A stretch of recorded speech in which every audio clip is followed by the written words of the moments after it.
Welcome to the Veterans Voice presented by USAA. Veterans Voice is a service of Mount Carmel Veterans Service Center, originated from the Optum Podcast Studios, in partnership with podcast channel sponsor, Medicare Mentors, technology partner, Colorado Computer Support, and supporting partner, WireNut Home Services.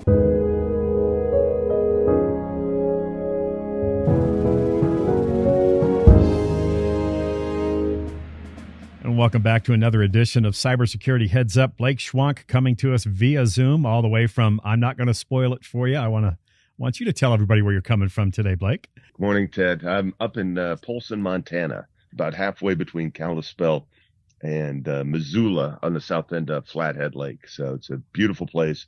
Up here visiting my dad for a couple of days to see how he's doing and, working remote. It's one of the joys of what we've been through for the last 3 years is we've been able to fairly effectively figure out how to work remotely much better than we did in 2019. Well, the backdrop is stunning. You flashed a picture of that for me at where you're sitting on your dad's back patio with the sun coming up at your back and beautiful trees and greenery around. It looks heavenly up there. Yeah, they're definitely green up here like we are in Colorado Springs, except they've also had some warmth. So the tomatoes are growing and some other things are growing, unlike what we've had. But yeah, it's a definitely one of the most beautiful places I've ever been to. So we've been coming up here since I was a kid. So, grandfather was an athletic director at the University of Montana and then worked there for, probably 30 years. And then they bought a cabin up here. And so we've got some deep roots up here in Montana, Northwest Montana. And I hope Montana tomatoes are big and beefy and tasty like they look. Yeah, they should be. Well, they also get the sunset last night about 10 o'clock, I think. So they get another hour or two of sunshine than we do. And northern lights too?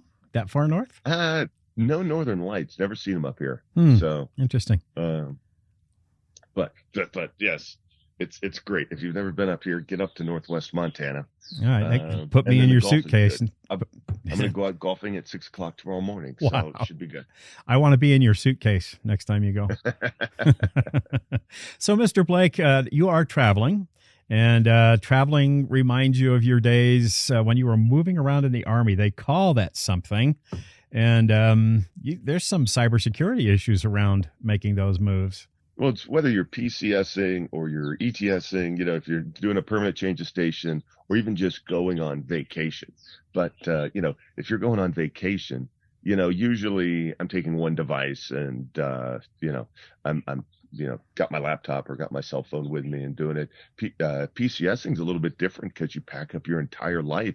You don't have a copy of it back in your quarters or something. So you got everything with you. And so it is a little more unique. But I like to, chat about traveling and cybersecurity every summer as people get out there on the road because, the last thing that you want to do is whether you're going on vacation or you're driving cross country is to show up at your destination or get back home and find out that you that something happened, whether it's a breach or lost data or something else.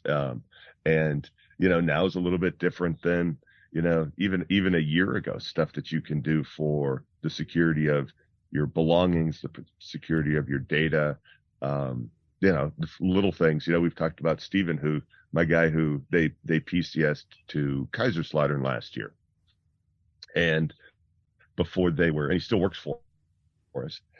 But he threw air tags in his belongings in his glove box of his car. So it's kind of fun to watch his car travel across the Atlantic. And so even physical security like that of knowing where your personal belongings are, just little things like throwing air tags into things that are important because the air tag will pick up different iPhones as it travels the world on its way to Germany or Korea or wherever in the world you're going. What makes you vulnerable if you're traveling versus just sitting still? Because the bad guys are pretty determined.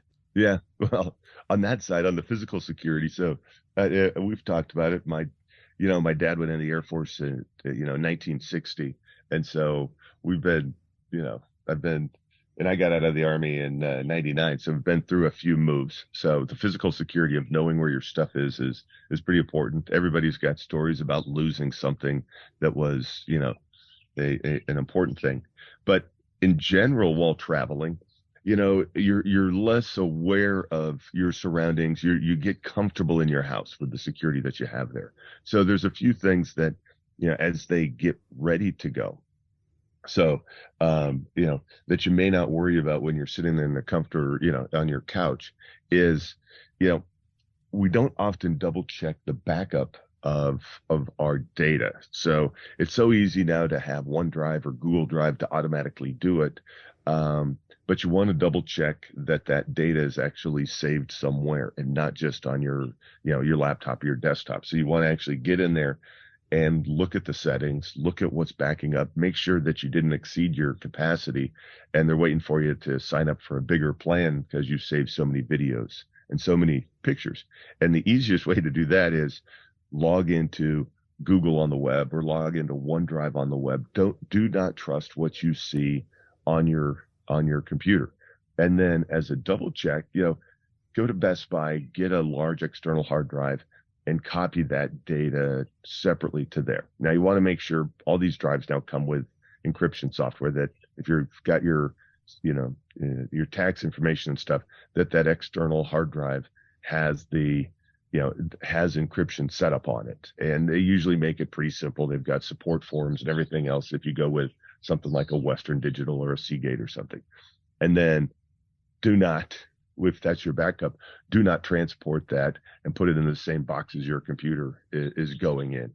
Keep it separate. But the best thing is just make sure the cloud is there. And now the other thing to do is make sure everything is up to date, that you got all the cybersecurity patches. So go and hit each of your devices, run updates on them, make sure that they have it before you start going into the airport and connecting to different things. And then the other thing to do before you walk out of your house is make sure you set up passwords and passcodes on whether it's your laptop or your phone or your tablet. You don't want, when we're traveling, we get distracted.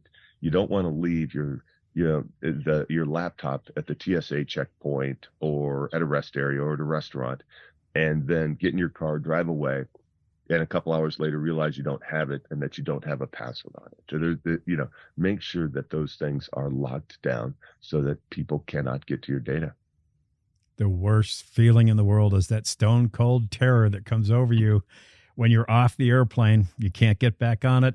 It's late at night. Nobody's around to help you, and you think you've left your phone there. Oh yeah, and you haven't. Lucky. I've never done that. But the numbers of people that leave their laptops at TSA checkpoints, is stunning. I don't remember what the number it is, but I remember I was shocked with how many are left behind. Then when we talked about leaving your laptop at the restaurant and getting paranoid when you get in your car and you drive away. While we're sitting there at that restaurant or we're sitting there in the airport, we need to be careful about what we're connecting to. So every airport, every restaurant, every Starbucks now has free Wi-Fi. You want to make sure you're actually using the place's free Wi-Fi. There are tools out there, hacking devices, where you can set it up and you can look just like, Denver Airport Wi-Fi, or you can look at just like, Starbucks Wi-Fi, but really it's a fake device. And then they just get in the middle of it. So make sure you look at the signs at the restaurant or the airport. Make sure you're connecting to the legitimate one. Because once you connect to somebody else's Wi-Fi, they have the ability to check your traffic out. And then when you go log into the bank or something else, they can intercept that traffic. And then once you connect to that stuff, is stop and think about like usual. Make sure what you're clicking on is legitimate stuff, right? So one of the things is, and I don't know about you, Ted, but when I go on vacation, it's relaxing, but getting there can be chaos. My kids are adults now, so they're fairly able to take care of themselves if we travel together. But I remember when they were 4 years old, 8 years old, 10 years old, that it was, you're trying to juggle them, you're trying to juggle their bags, you're trying to maybe deal with a tantrum or two. Stop, don't do important things and don't click on things when you're distracted by the family. Yeah, you're talking about staying vigilant to protect yourself, protect your data, because the last thing you need in a PCS, besides having to worry about losing a family heirloom or something getting broken, is losing your entire identity because somebody stole it from you. Right, right. And so we want to, be careful of that. And then also when you're distracted by those kids, or maybe you're trying to find your way through the airport, it's, I was over in Germany and Paris this year, did a couple trips, and it's very easy to get disoriented and distracted and not pay attention because you're trying to figure out what in the world Hauptbahnhof means. And are you trying to grab the train to go to the, Frankfurt am Main, or you're trying to go to some other airport or train station in Frankfurt, and you're looking at all these signs, and you're trying to find your way through. Even if you're by yourself, it's hard to pay attention to your gear and the signs that are out there and try to get yourself on the correct train. Because you go to some of these train stations and there seems like there's 20 trains out there. And if you get on the wrong one, you might end up in Berlin instead of Frankfurt. So, but while you're doing that, you can easily walk away from your bag, or somebody can snatch your bag, and that would lead to a very rough vacation or PCS.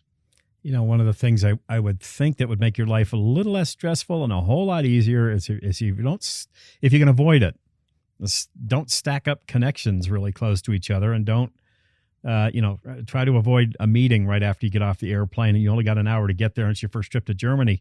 The other thing you should always do, I think, take a deep breath and don't panic. If you wind up in the wrong place, you're still on planet Earth. You're still among friendly people. And all things in perspective, ask somebody. They will help you get back. And don't forget, if you have a mobile device with you, then you have access to the Google machine. Yes? Oh yeah, and that's pretty cool. So when you, especially in a different airport, is when I land, all the airport maps are now on your phone, and you can just Google it and find out where you're going. Do a little, recon of the airport that you're going to, especially if it's a large international airport. They're not all as simple as some of the airports here in the United States. Not that our airports are simple. Have you ever flown into New York City? You got to be careful if you're making a connection through there, because all of a sudden you could have a connection in a completely different airport. Yeah, L.A. and New York, LaGuardia and L.A. Two, they're insane, totally insane. And I've gotten in the habit of finding, even if it's a state over, like I've got the luxury of living in southeastern Connecticut. That's my hometown. I get back there every once in a while, and Hartford's not too bad, but Providence is 100% better. So I would rather go to Providence. It's not even a longer drive. It's about the same, but it's a quieter airport. Yeah. Yeah. And especially if you're used to small airports, right? Yeah. So yesterday, my flight out of Colorado Springs was at 5:10. My wife dropped me off about 4:35, and the plane was boarding at 4:45. You wouldn't do that in Denver, not but in Colorado Springs, I walked in. There was nobody at TSA. I walked through. I walked to the gate. I was there 2 minutes before they started boarding. I walked on the plane, but if that's what you're used to, then if you're going to a big city, you need to plan ahead so you don't get distracted. And but all those airports, probably even Colorado Springs airport maps online, but I look at them, and then as soon as I land, I connect. I start looking at my flights to make sure they're not delayed, because when you have a tight connection and you're trying to get off the plane, that's a perfect time to leave, not just your cell phone, but other things that are, painful, your headphones or, a bag or something else. Blake Schwank is the owner of Colorado Computer Support, and they are the Veterans Voice exclusive technology partner. Keep us going by keeping the equipment around that we need to get our podcast done and get on the air and do all the things that we do. Blake, you're an Army veteran, 22 years in the cybersecurity business with Colorado Computer Support, and doing great work for great folks all over the country. How about if we wrap things up today with kind of your top 5 tips for people to stay safe in cyberspace during a PCS?